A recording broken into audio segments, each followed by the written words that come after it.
Muy buenos días, bienvenidos a esta mesa de diálogo de Historia y Humanidades, Crío en el Parnaso. En esta ocasión tendremos una serie de ponencias dedicadas al materialismo filosófico.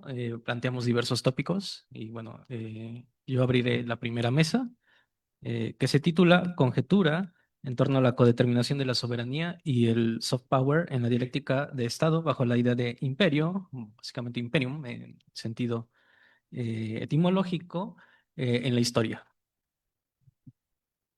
En este sentido, bueno, y pensando en el título, una conjetura en torno a esta codeterminación entre lo que llamamos soberanía, o como se entiende desde las coordenadas de Gustavo Bueno, y el soft power, que es una propuesta del norteamericano Joseph Nye Jr., muy conocido por su obra del mismo nombre, Soft Power, que la publicó en el 2004.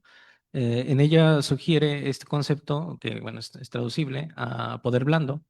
Y bueno, lo que yo conjeturo es que hay evidentemente una codeterminación Mm. entre la formación de las soberanías propias de un Estado y lo que Gustavo Bueno en muchas ocasiones denominó nebulosa. Bueno, habría que precisar que nebulosa, en el sentido de Gustavo Bueno, y bueno, él da una definición. Por ejemplo, tenemos el artículo en torno a la idea de holización, donde precisa algunas cosas sobre esta llamada nebulosa. Se complementa muy bien con otro libro de él, que es Televisión, Apariencia y Verdad, donde nos propone una definición ontológica muy sugerente que, bueno, en parte permitiría explicar y no solamente completar, sino realmente hacer una crítica profunda, y aquí es lo que vengo a presentar, básicamente una crítica profunda a una cita de Joseph Nye, y cómo él lo comprende, cómo comprende el concepto soft power y cómo en contraste, Gustavo Bueno, desde estas coordenadas, desde la posición materialista, sugiere debe representarse la nebulosa, ¿no?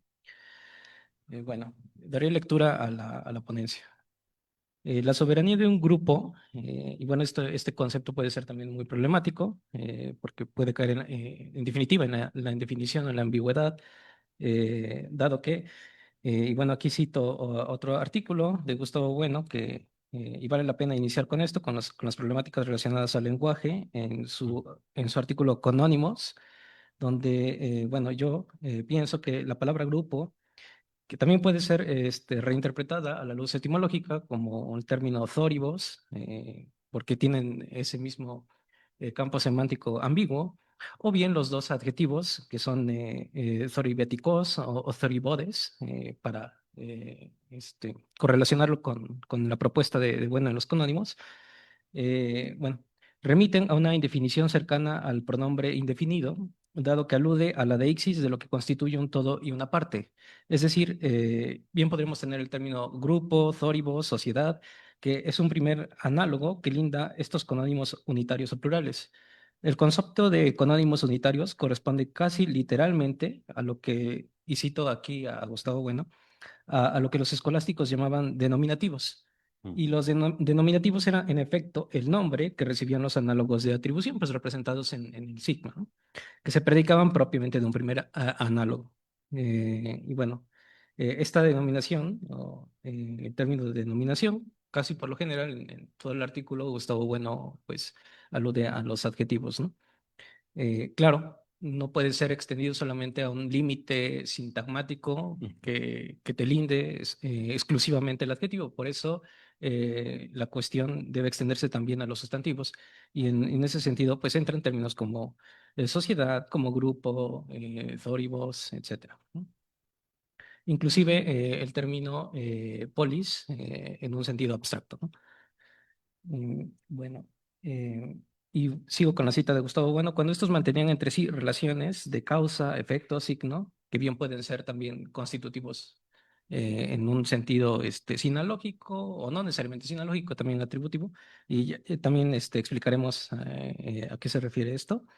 Y los análogos de atribución, pues, nos dice él, solían considerarse como conceptos simples, eh, sino también como ensamblaje de conceptos, y de ahí que se los considera a veces como equívocos.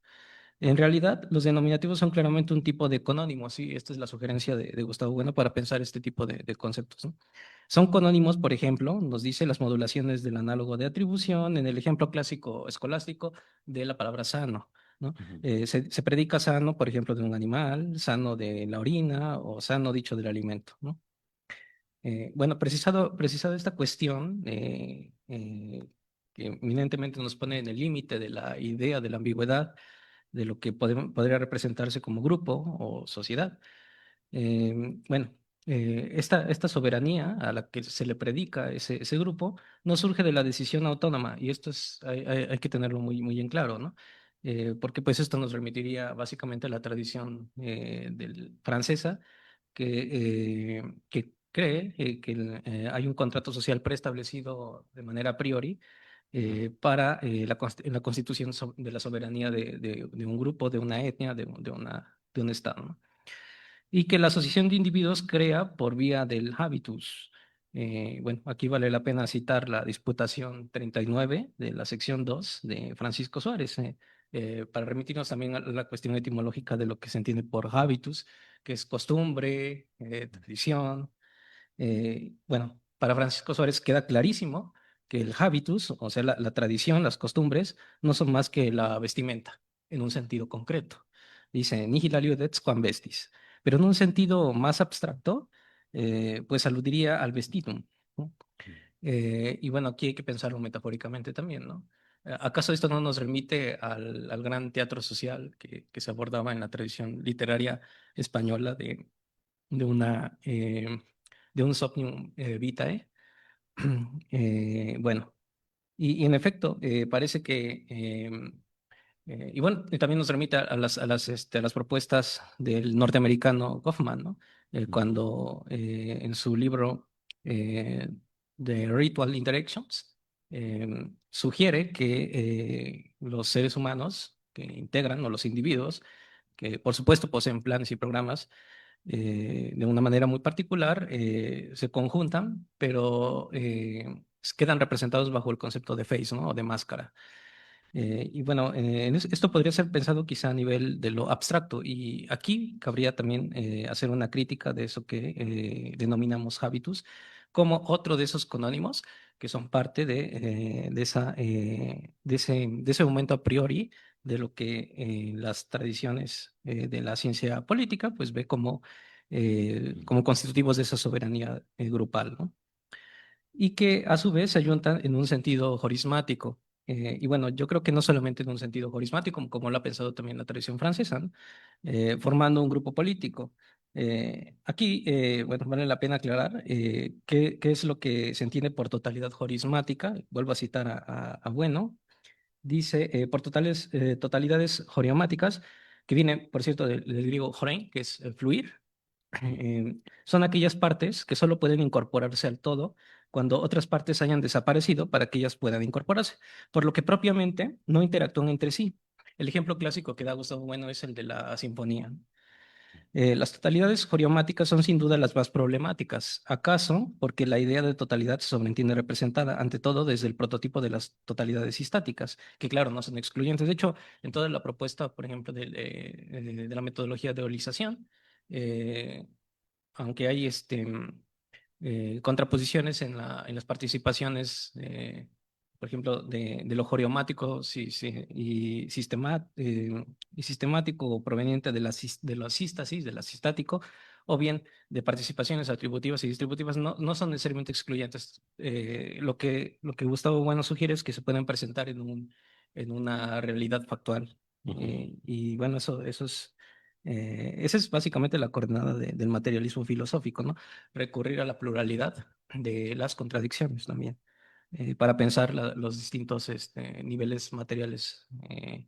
Bueno, material primogenérico, segundo y tercer genérico, que son las materialidades particulares. Bueno, aquí dice, bastaría recordar la definición de Aristóteles, y cito a Gustavo Bueno en Metafísica 5, que todo se dice de aquello que no falta en ninguna parte. O también la definición de Wolff. que entiende ese todo compuesto de partes. Bueno, cita a Wolf diciendo que las partes, quoque omnes simul sunt, están juntas todas, pero también totum partibus omnibus simul sumptis substituti potens, ¿no? Puede ser sustituida por otras partes en conjunto, ¿no? Prácticamente las mismas. Las mejores realizaciones de las totalidades joriomáticas las encontramos en la música, por ejemplo, y en el caso de la sistática la podemos encontrar en la escultura. Esto también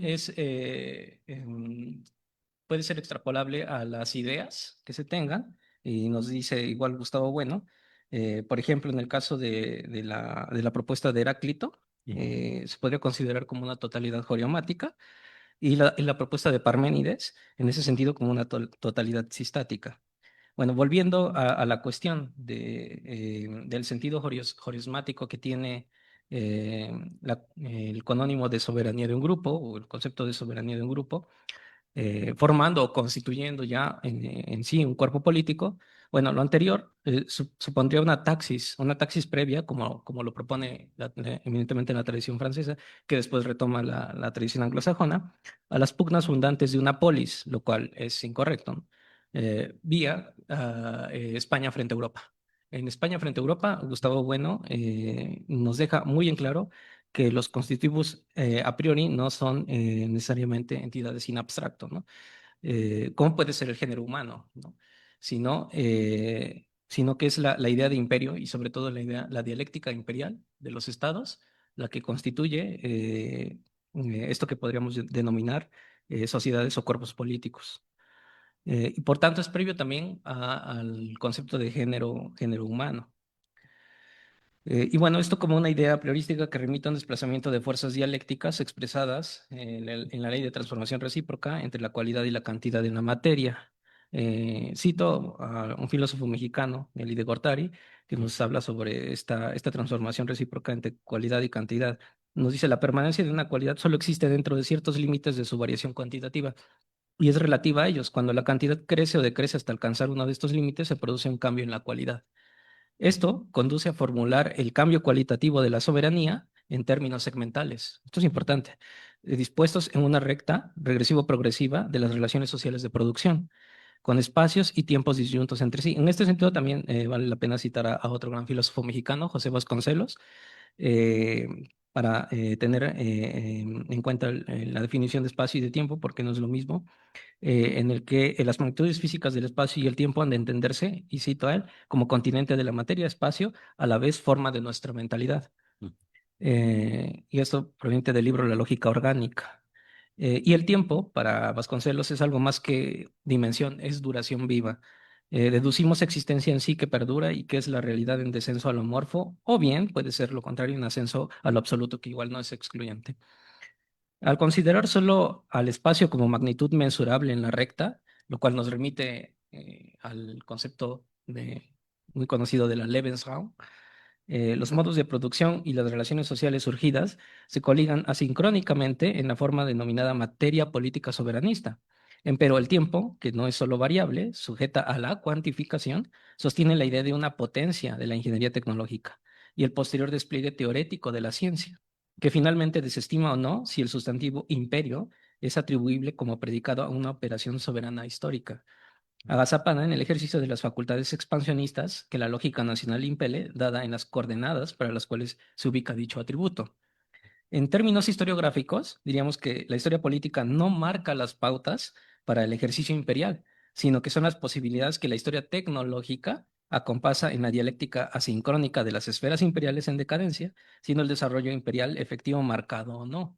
A propósito de ello, Gustavo Bueno pues, nos señala la idea que tiene de imperio, como imperium, como señalaba al principio, que es básicamente una idea de tomasina, de Santo Tomás, y que nos permite también deslindar la cuestión estereotípica del concepto imperio en un sentido ambiguo. ¿Por qué? Porque lo aproxima más a la idea material, y en esto no solamente se limita Gustavo Bueno a verlo como un M2, es decir, como una cuestión de materialidad segundo genérica. Y bueno, cito aquí la propia cita de Gustavo Bueno en España frente a Europa que hace de Santo Tomás. En mi traducción, por lo tanto, se debe decir primero que imperar no es mover de algún modo, sino cuando alguien con capacidad acusatoria imputa a otro. Y bueno, añade Gustavo Bueno.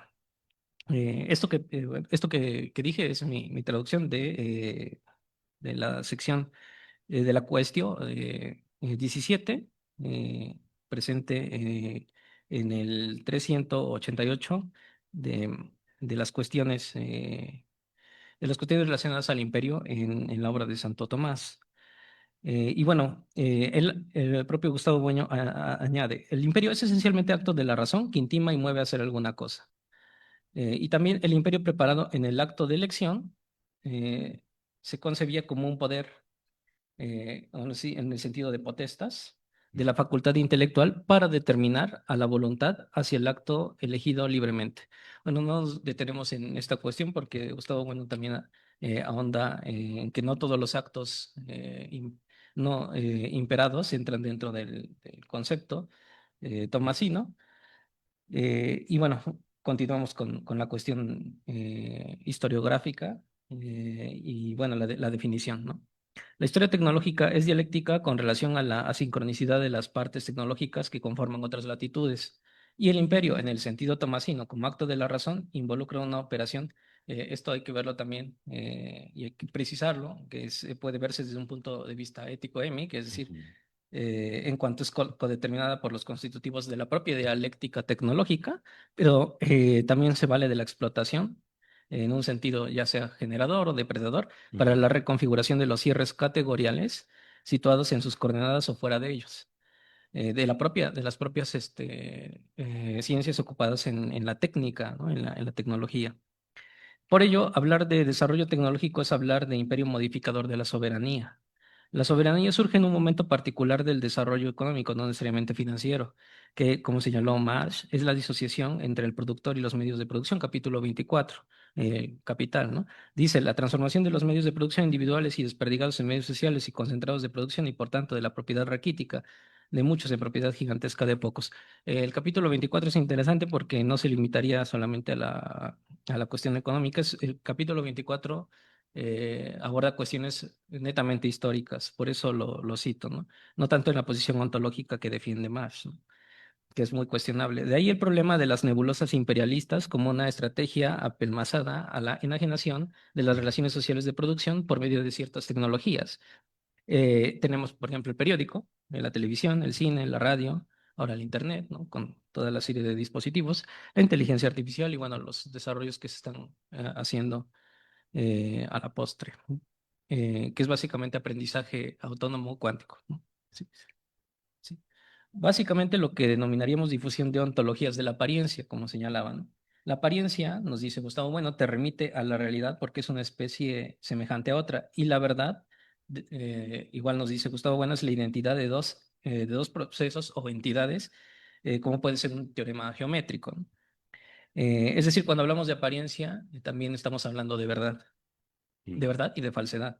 De hecho, el propio Gustavo Bueno da una tipología muy interesante, apariencia de presencias, apariencias falaces de presencia, como pueden ser las pinturas, las sombras, o las apariencias de ausencia, que son los camuflajes, o las apariencias verdaderas, como el caso de la televisión, en un sentido formal.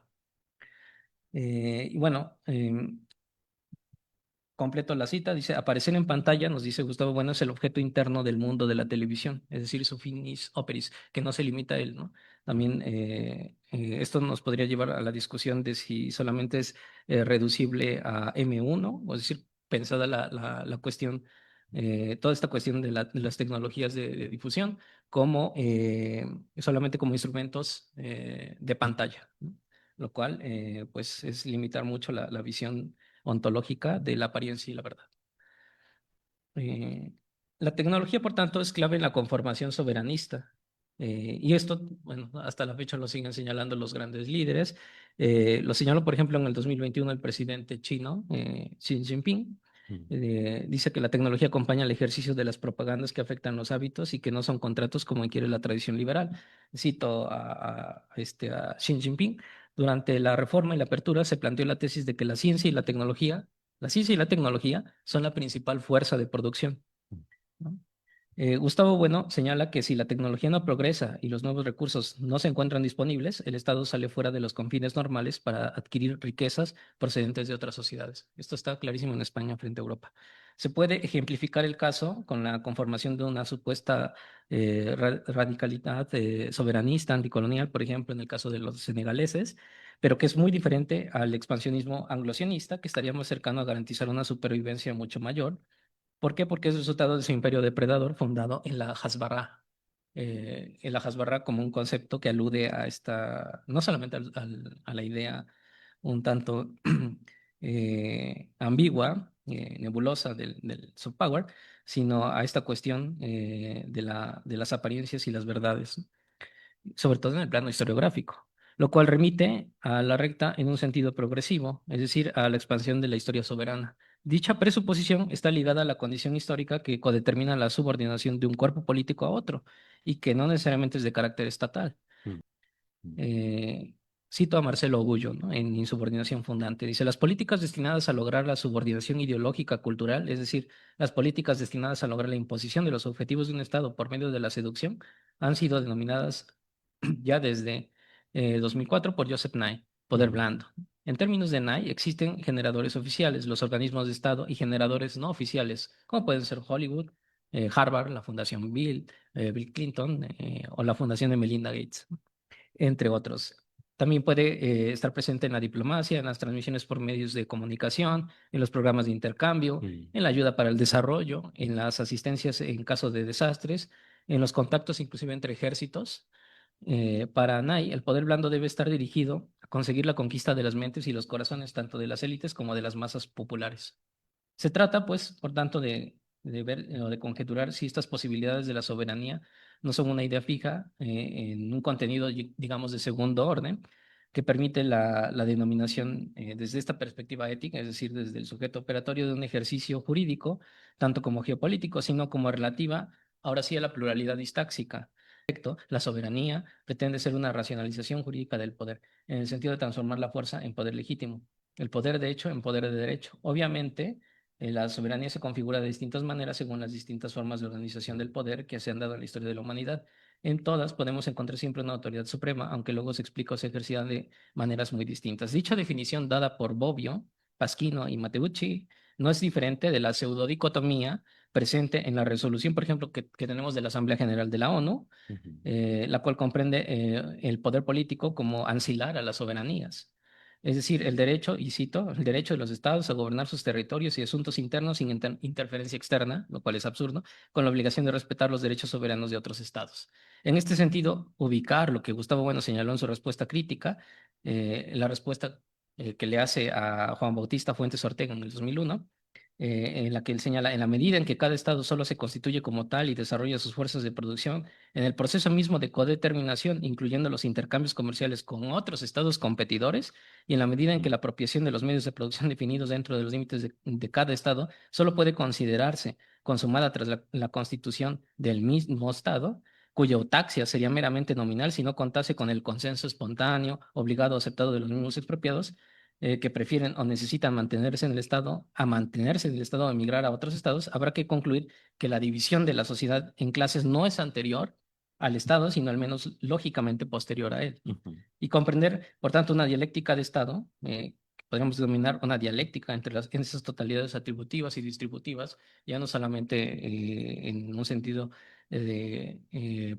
prolepsis que nos ubicaría hacia la autaxia, sino también anterior, es decir, los constitutivos dialécticos de la distaxia misma, que conforman esa cuestión de la definición soberana, es a lo que, bueno, a lo que quería arribar, ¿no? Yo hasta aquí cierro, porque